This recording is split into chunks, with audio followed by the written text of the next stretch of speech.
ഞങ്ങൾ ഇടുക്കി കട്ടപ്പനയിൽ നിന്നാണ് വരുന്നത്. ഞങ്ങളുടെ വിവാഹം കഴിഞ്ഞിട്ട് 10 വർഷമായി. 2013 സെപ്റ്റംബർ മാസമായിരുന്നു ഞങ്ങളുടെ കല്യാണം. 2013 നവംബർ മാസം ഞാൻ ആദ്യ തവണ പ്രഗ്നൻ്റായി. 2014 ജൂലൈ മാസം ഞാനൊരു ആൺകുഞ്ഞിന് ജന്മം നൽകി. കുഞ്ഞുണ്ടായി 23 ദിവസങ്ങൾക്ക് ശേഷം ഞങ്ങൾക്ക് ആ കുഞ്ഞിനെ ഹോസ്പിറ്റലിൽ വെച്ച് തന്നെ നഷ്ടപ്പെട്ടു. കുഞ്ഞ് വെൻറ്റിലേറ്ററിലായിരുന്നു ജനിച്ച്. ഒരു ദിവസം പോലും ഞങ്ങളുടെ കയ്യിൽ കിട്ടിയിട്ടില്ല. അത് മാനസികമായിട്ട് ഞങ്ങളെ ഒരുപാട് തളർത്തി. എന്നാന്ന് വെച്ചാൽ ഒരു കുഞ്ഞിനെ പൂർണ്ണ അവസ്ഥയിൽ പ്രസവിച്ചതാണ് ഞാൻ. അപ്പോൾ ആ വേദന സഹിക്കുകയും ചെയ്തു. കുഞ്ഞിനെ കിട്ടാത്തൊരു അമ്മയുടെ വേദന എന്ന് പറയുന്നത് നമുക്ക് പറഞ്ഞറിയിക്കാൻ പറ്റത്തില്ലാത്തൊരു ബുദ്ധിമുട്ടാണ്. അത് കഴിഞ്ഞ് 5 വർഷം കഴിഞ്ഞ് ഞാൻ വീണ്ടും ഗർഭിണിയായി. ആ കുഞ്ഞും 2 മാസമായപ്പോൾ അബോർഷനായി. ഡി-ആൻസി ചെയ്ത് കഴിഞ്ഞപ്പോൾ തൊട്ട് എനിക്ക് കുറേ ഫിസിക്കലായിട്ടും മെൻ്റലി ഞാൻ വളരെ വീക്കായി. ഞാനൊരു ഡിപ്രഷൻ സ്റ്റേജിൽ കൂടെയാണ് കടന്നുപോയത്. എനിക്ക് ജോലിക്ക് പോകണമെന്നില്ല, മുന്നോട്ട് ജീവിക്കണമെന്നില്ല, ആർക്ക് വേണ്ടിയാണ് ജീവിക്കുന്നത്, എങ്ങനെ ജീവിക്കും, അങ്ങനെയെല്ലാം തോന്നി. എനിക്കെന്തോ സംഭവിക്കും, ഞാൻ മരിച്ചു പോകുമെന്നാണ് എനിക്കൊരു തോന്നൽ. അപ്പം ഹസ്ബൻഡ് പോലീസാണ്. പുള്ളി ജോലി കഴിഞ്ഞ് വന്ന എന്നും എന്നെ ഹോസ്പിറ്റലിൽ കൊണ്ടുപോകുക എന്നൊരു ഇതിനു വേണ്ടി ഞാൻ കാത്തിരിക്കും. വരുന്നത് ഞാൻ പറയും, ചേട്ടാ എനിക്ക് ഹോസ്പിറ്റലിൽ പോകണം, ഞാൻ ഇന്ന് മരിച്ചു പോകും, എനിക്ക് ഡോക്ടറെ കാണണം, കണ്ടില്ലെങ്കിൽ എൻ്റെ അസുഖം എന്താണെന്ന് പോലും മനസ്സിലാകാൻ പറ്റത്തില്ല, ചിലപ്പോൾ കണ്ടുപിടിച്ച് കഴിഞ്ഞാൽ നാളെ ഒരുപക്ഷെ ഞാൻ ഒരു ദിവസം കൂടി ജീവിച്ചിരുന്നാലോ. അപ്പോൾ വന്നു കഴിഞ്ഞ് എന്നും ചേട്ടായിക്ക് എന്നെ ഹോസ്പിറ്റലിൽ കൊണ്ടുപോകാനേ സമയമുള്ളൂ. ഡോക്ടറെ ചെന്ന് കണ്ട് ഡോക്ടർ കുഴപ്പമില്ല എന്ന് പറഞ്ഞു കഴിയുമ്പോഴത്തേക്ക് ഞാൻ ഓക്കെ ആകും. പിറ്റേ ദിവസം ഇത് തന്നെ. അങ്ങനെ 2018 അബോർഷനായി കഴിഞ്ഞിട്ട് ഞങ്ങൾ ചെക്കപ്പിന് പോയി കഴിഞ്ഞ് ഹോർമോൺ ടെസ്റ്റ് ചെയ്ത സമയത്ത് AMH എന്ന് പറഞ്ഞൊരു ഹോർമോൺ ടെസ്റ്റ് ചെയ്തു. അതിനകത്ത് ഇനി എനിക്കൊരു കുഞ്ഞിനെ ഉണ്ടാവാനായിട്ടുള്ള സാധ്യതയില്ലെന്ന് 2 ഹോസ്പിറ്റലിൽ നിന്ന് പറഞ്ഞു. അതുകൂടെ കേട്ടതേ വാക്കയും കൂടെ ഉള്ള ഒരു പ്രത്യാശ ജീവിതത്തിൽ നിന്ന് പോയി. അങ്ങനെ ഇരുന്നപ്പോഴാണ് ഞങ്ങൾ 2019 ഇവിടെ വന്ന് ആദ്യത്തെ ഉടമ്പടി എടുത്ത ആദ്യത്തെ 6 മാസം ഞാനിവിടെ വന്ന് എല്ലാ മാസം വരുമായിരുന്നു, പ്രാർത്ഥിക്കുമായിരുന്നു, പ്രേക്ഷിത പ്രവർത്തനങ്ങളെല്ലാം ചെയ്യും. അങ്ങനെ ഒരു ദിവസം വന്നപ്പോഴത്തേക്ക് ഞങ്ങൾക്ക് അച്ഛനെ കാണാൻ പറ്റി. അച്ഛനോട് ഞാൻ എൻ്റെ ബുദ്ധിമുട്ടുകളെല്ലാം പറഞ്ഞു. അച്ഛൻ ഞാനിങ്ങനെ ഒരു ഡിപ്രഷൻ സ്റ്റേജിൽ കൂടെയാണ് കടന്നു പോകുന്നത്, ഇങ്ങനെ മരണഭയം ഭയങ്കരമായിട്ടുണ്ട്, എനിക്കിനി കുഞ്ഞുങ്ങളുണ്ടാവത്തില്ലെന്നാണ് പറഞ്ഞേക്കുന്നതെന്നൊക്കെ പറഞ്ഞു. അപ്പോൾ അച്ഛൻ എന്നോട് പറഞ്ഞു, നീ ഒന്നുകൊണ്ടും പേടിക്കണ്ട, നീ കറക്റ്റായിട്ട് പ്രാർത്ഥിച്ചാൽ മാത്രം മതി, നിനക്ക് മാതാവിൽ നിന്ന് ഞാൻ കുഞ്ഞിനെ മേടിച്ച് തരാമെന്ന് പറഞ്ഞു. അങ്ങനെ ഇരുന്നപ്പോഴാണ് 2019 കോവിഡ് വരുന്നത്. അതിൻ്റെ വാക്കായിട്ട് നമുക്ക് പ്രാർത്ഥിക്കാനൊന്നും പറ്റിയില്ല. അവിടെ നിന്ന് ഇവിടെ വരെ വരിക എന്നുള്ളതൊന്നും സാധ്യമായിരുന്നില്ല. അങ്ങനെ ഞങ്ങളുടെ ഉടമ്പടി മുടങ്ങി. അത് കഴിഞ്ഞ് 2022 നവംബർ മാസം ഞങ്ങളിവിടെ വന്ന് വീണ്ടും ഉടമ്പടി എടുത്തു. നവംബർ 14 തീയതിയാണ് ഉടമ്പടി എടുത്തത്. മാർച്ച് മാസം 2023 മാർച്ചിൽ ഞാൻ പ്രഗ്നൻ്റായി. അപ്പോൾ ആ സമയത്ത് ഞാൻ ജോലി ചെയ്തിരുന്നത് ഇടുക്കി കഞ്ഞിക്കുഴിയിലെ ഒരു ഹോസ്പിറ്റലിലാണ്. അപ്പം ആദ്യത്തെ സ്കാനിങ്ങിൽ എനിക്ക് ബ്ലീഡിങ് ഉണ്ട് എന്ന് പറഞ്ഞായിരുന്നു. അപ്പം ജോലിക്ക് പോകുക എന്നുള്ളത് റിസ്ക്കാണ്.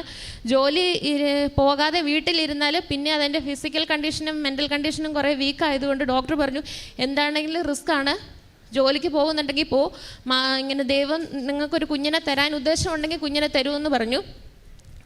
ഞാൻ ജോലിക്ക് പോകുന്നതിന് മുന്നേ ഹസ്ബൻഡും ഞാനും കൂടെ നമ്മുടെ ഉടമ്പടി തൈലം എടുത്ത് വയറെ കുരിശ് വരച്ച് പ്രാർത്ഥിച്ച് വിശ്വാസ പ്രമാണം ചൊല്ലുമായിരുന്നു. പോകുന്ന വഴിക്ക് ഞാൻ കുഞ്ഞിനോട് പറയും, എൻ്റെ പൊന്നു കുഞ്ഞെ, നീ എന്നെ പിടിച്ചിരുന്നോണം, എന്നെ വിട്ടിട്ടെങ്ങും പോകരുത്, എനിക്ക് മാതാവ് തന്നതാണ്, ഇവിടെ വന്ന് എനിക്ക് സാക്ഷ്യം പറയേണ്ടതാ, അതുകൊണ്ട് എന്നെ വിട്ടിട്ട് പോകല്ലേ എന്ന് പറയുമായിരുന്നു. അപ്പം ഞാൻ ജോലിക്ക് പോകുന്നിടത്ത് ഞാൻ തേൻ കൊണ്ടുപോകും. ഇടയ്ക്കൊക്കെ ഞാൻ തേൻ കഴിക്കുമായിരുന്നു, ഇടയ്ക്ക് പറ്റുമ്പോഴെല്ലാം. അങ്ങനെ 1.5 മാസം നമ്മുടെ കട്ടപ്പനയിൽ നിന്ന് ഡെയിലി 100 കിലോമീറ്റർ ഉണ്ട് യാത്ര. അപ്പം ബസ്സിന് പോയി കഴിയുമ്പം റിസ്ക്കാണ്. എന്നാലും ഞാൻ എൻ്റെ വിശ്വാസം കൊണ്ട് പ്രാർത്ഥിച്ചു പോയി. ഒരു കുഴപ്പവും ഇല്ലായിരുന്നു. അത് കഴിഞ്ഞിട്ട് 2023 നവംബർ 28 തീയതി ഞങ്ങൾക്കൊരു പെൺകുഞ്ഞുണ്ടായി. കുഞ്ഞുണ്ടായി കഴിഞ്ഞ് കുഞ്ഞിന് ബ്ലഡിലെ കാർബൺ ഡൈ ഓക്സൈഡിൻ്റെ അളവ് 72%, ഓക്സിജൻ്റെ അളവ് 23% ഉണ്ടായിരുന്നുള്ളൂ. കുഞ്ഞ് CPAP എന്ന് പറഞ്ഞൊരു മെഷീനകത്തായിരുന്നു. അപ്പോൾ ആദ്യമേ എൻ്റെ ഈ കണ്ടീഷൻ അറിയാവുന്നതുകൊണ്ട് എന്നോട് ആരും ഒന്നും പറഞ്ഞില്ല കുഞ്ഞിനിങ്ങനെയാണെന്നുള്ള കാര്യം. പക്ഷെ അവിടെ സ്റ്റാഫ് സംസാരിക്കുന്നത് ഞാൻ കേട്ടു, എൻ്റെ കുഞ്ഞിനിങ്ങനെയൊക്കെ വളരെ സിക്കാണെന്നുള്ള കാര്യം. അപ്പോൾ ആ സമയത്ത് ഹസ്ബൻഡ് എൻ്റെ ഉടമ്പടി ലോക്കറ്റ് കുഞ്ഞ് കിടന്ന ICUവിൽ കുഞ്ഞിൻ്റെ അടുത്തായിട്ട് കൊണ്ടുവച്ച് പ്രാർത്ഥിക്കാനായിട്ട് അവിടുത്തെ സിസ്റ്റർമാരുടെ കയ്യിൽ കൊടുത്തു. അവരവിടെ വെച്ച് പ്രാർത്ഥിച്ചു. അടുത്ത ടെസ്റ്റിനകത്ത് തന്നെ ഓക്സിജൻ്റെ അളവ് 70% കൂടി, കാർബൺ ഡൈ ഓക്സൈഡിൻ്റെ അളവ് കുറഞ്ഞു. അങ്ങനെ കുഞ്ഞ് സേഫായിട്ട് ഞങ്ങളുടെ കാര്യങ്ങളിൽ കിട്ടി. കുഞ്ഞിൻ്റെ പേര് ഞങ്ങൾ കൃപ മരിയ ജോസഫ് എന്നിട്ടു. അതാണ് ഞങ്ങളുടെ ഉടമ്പടിയിൽ ആദ്യത്തെ സാക്ഷ്യം.